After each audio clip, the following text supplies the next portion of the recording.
Seneca, a notable Roman philosopher and advisor to Emperor Nero, believed that anger should not just be controlled but completely eradicated, as he considered it inherently evil. He saw anger as a form of temporary madness that undermines our sanity, even when it seems justified. Seneca's book, De Ira, delves into the nature of anger from a Stoic perspective, offering strategies to prevent and manage this destructive emotion. If you are feeling controlled by your anger, or if it interferes with your relationships, your work, or your peace of mind, keep on watching. Because in this video, we'll explore 10 methods to manage anger based on Seneca's teachings. Thus, you can transform your approach to anger and reclaim control over this powerful emotion and harness it instead of being destroyed by it. 1. Understanding anger's destructive nature. Seneca advises that to avoid anger, we must consistently remind ourselves of its many faults and learn to judge it correctly. Recognizing anger as a deeply problematic emotion is the first step in addressing it. While Aristotle suggested that anger can be justified if expressed appropriately, Stoics like Seneca disagreed, believing no degree of anger is good. They argued that anger is irrational and damages society, making it unnatural for rational beings. 1. Anger enslaves us. When we're angry, we lose control and become slaves to that emotion, leading to regrettable actions and blinding us to future consequences. This short-term gratification deviates us from our long-term goals. 2. Anger's momentum is unstoppable. Anger is a powerful binary emotion that quickly takes over once it appears. It blinds us to alternative actions and propels us towards destruction and chaos, ignoring any attempts at calmness. 3. Anger spreads like a virus. According to Seneca, anger is highly contagious, spreading through social groups and uniting individuals in a collective rage, often resulting in coordinated chaos. To achieve peace, we need to detach from anger and aim for tranquility, a state of calm and serenity advocated by Stoic philosophy. 2. How to identify and manage your triggers. Once we understand how harmful anger can be, the next step is to identify what specifically sets it off. Seneca suggests, and so the best course is to treat the sickness as soon as it becomes apparent. At that time, as well, giving oneself the least freedom of speech and curbing emotion. According to Seneca, it's crucial to understand what events or situations provoke your anger. Being aware of these triggers helps you handle anger more effectively. By practicing mindfulness, we can identify both the broader patterns and specific thoughts that lead to anger, allowing us to address them early on. Here are some common triggers. 1. Unfair treatment.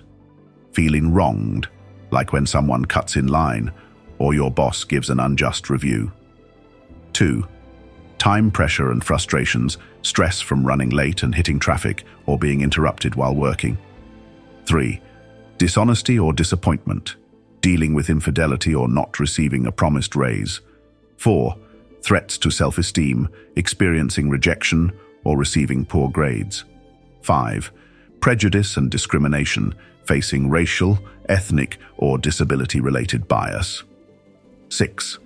Physical attacks, being mugged, experiencing domestic violence or accidents. By anticipating and understanding these triggers, we can express our anger more constructively. Increased mindfulness allows us to slow down the onset of anger, managing it more effectively from the start.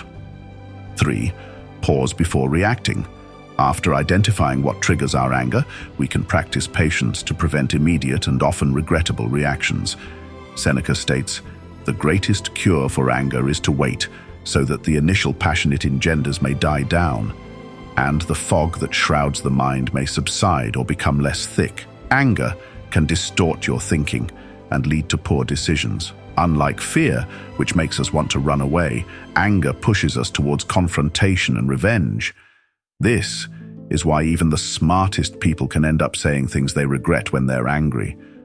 So, When you feel anger rising, step away from the situation or delay any actions until you're calm.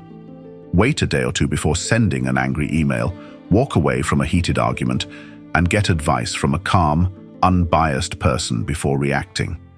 If you still feel the same way when you're calm, then act. But usually, you'll realize you don't want to anymore. When you're angry, you might make choices you'll regret. Try reading, meditating, or doing relaxing activities like walking, biking, or stretching to calm down. According to the American Psychological Association, deep breathing can quickly reduce anger's intensity. Simple techniques like waiting, counting to 10, or repeating calming phrases like relax, let it go, or take it easy can help soothe your anger.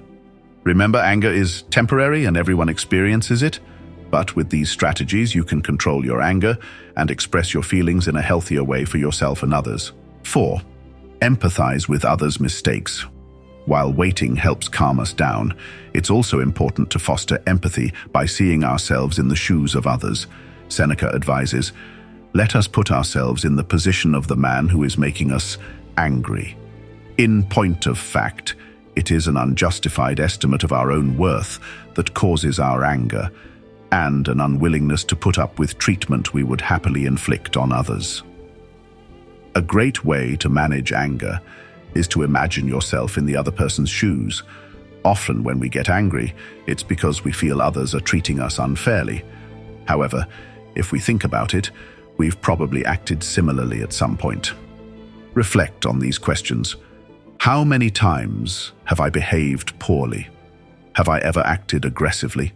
Have I ever said hurtful things and later regretted it? Have I ever manipulated someone? Recognizing our own faults helps us understand that we're not so different from others. We all make mistakes, and sometimes our actions are driven by our emotions rather than rational thinking. 5. Laugh at yourself to diffuse tension. With empathy in place, using humor can be a powerful tool to diffuse tension and prevent anger from escalating. Seneca advises, "What should a wise person do when given a blow? Same as Cato when he was attacked. Not fire up or revenge the insult, or even return the blow, but simply ignore it." When faced with an insult, instead of getting angry or retaliating, the Stoics suggest using self-deprecating humor. Seneca admired Cato for using humor to diffuse a serious insult. Once, when an adversary named Lentulus spat in Cato's face, Cato calmly wiped it off and joked, "I will swear to anyone, Lentulus, that people are wrong to say that you cannot use your mouth." By mocking ourselves even more than the insulter, we can turn the insult into a joke, preventing it from affecting us deeply. Laughing off an insult shows that we don't take the insulter seriously, undermining their attempt to dominate the situation and often leaving them frustrated. Thus, a humorous response can be more powerful than a direct counter-insult. 6. Avoid fueling your anger. Humor helps lighten the mood, and it's equally important to avoid situations or thoughts that might provoke anger in the first place.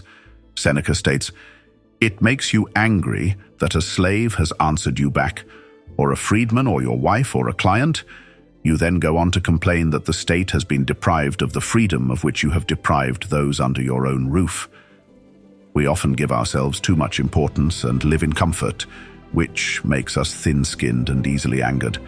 We expect too much from the world and get upset when those expectations aren't met. We get angry over small things, like losing our keys, getting cut off in traffic, or hearing an inappropriate joke from a friend. Anger can give a false sense of satisfaction and freedom, but it leads to a life filled with rage. To manage daily triggers, Stoics practice negative visualization, imagining the worst-case scenarios, so they're prepared for anything and can appreciate when things go well. Instead of looking for reasons to be angry, find reasons to stay calm. 7. Choose your friends wisely. To support this peaceful state, surrounding ourselves with positive influences is crucial.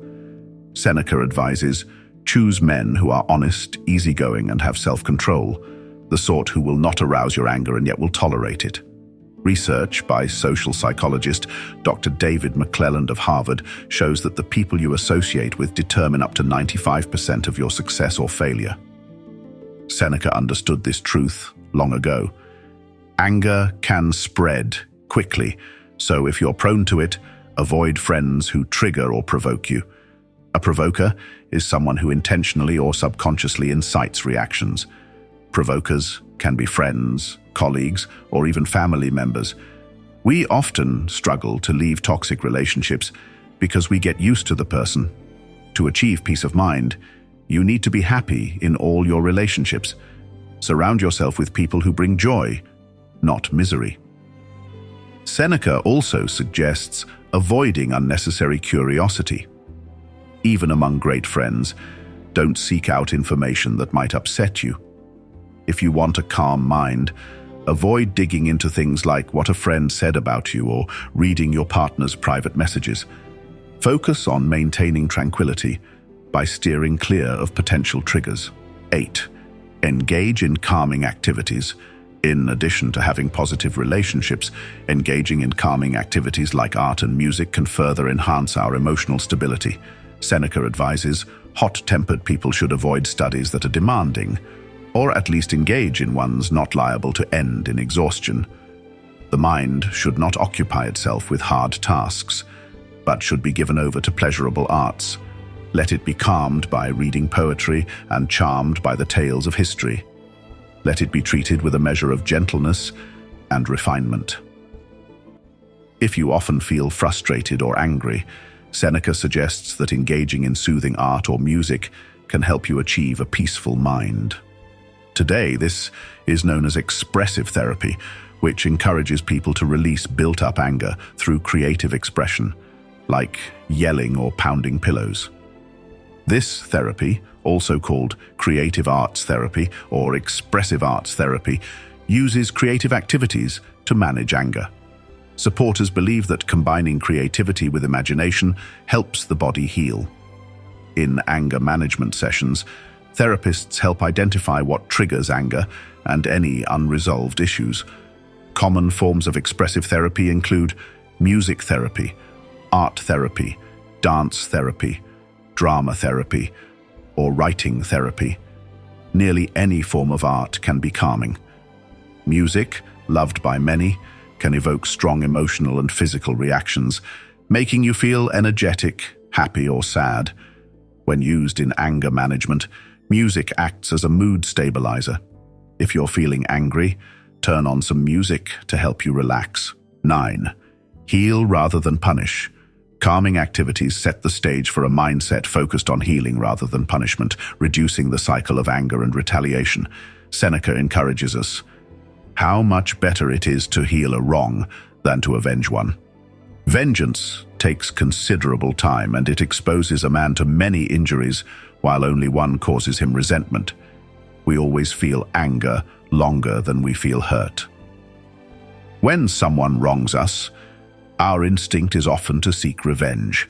This is the principle behind punishment in prison systems. Offenders are punished in the hope they will change. However, this approach often fails, leading to even worse behavior. Advanced prison systems, like those in Scandinavian countries, focus on reforming criminals, improving their behavior, and reintegrating them into society. This aligns with Seneca's belief that anger only exacerbates the problem, while a more thoughtful approach promotes healing and recognizes the injustice. This constructive mindset can be applied to personal conflicts, empowering us to heal rather than punish. Seeking revenge is rooted in anger, and if anger is harmful, our goal should be to eliminate it in ourselves and others. 10. Reflect on your actions regularly. Finally, to ensure continuous improvement, regular self-reflection helps us assess and refine our anger management strategies. Seneca, he advises, all our senses should be trained to acquire strength. They are by nature capable of endurance, provided that the mind, which should be called daily to account for itself, does not persist in undermining them. Reflecting on our character and actions helps us become more aware of our thoughts and what triggers negative emotions. Keeping an anger journal can be a helpful tool. Document your daily experiences that provoke anger, including what happened that caused stress or pain. What made the situation provocative? What thoughts were going through your mind? How angry did you feel on a scale of 0–100? The purpose of this diary is to identify patterns and recurring triggers that upset you. Through daily self-reflection, you can understand your anger better and develop strategies to manage your emotions more effectively. Now we've covered the different manners to deal with anger and cultivating emotional resilience. Please let us know in the comments which one of the 10 practical ways is more valuable for you today. Remember, you're an important part of this channel and community. If this video has helped you reflect, learn something new, or simply resonated with you, please give it a thumbs up so more people can benefit from Stoic wisdom. And if you haven't yet, check out our ebook on Stoicism and how to apply it in your life. Subscribe for a daily dose of Stoic wisdom and a more fulfilling life.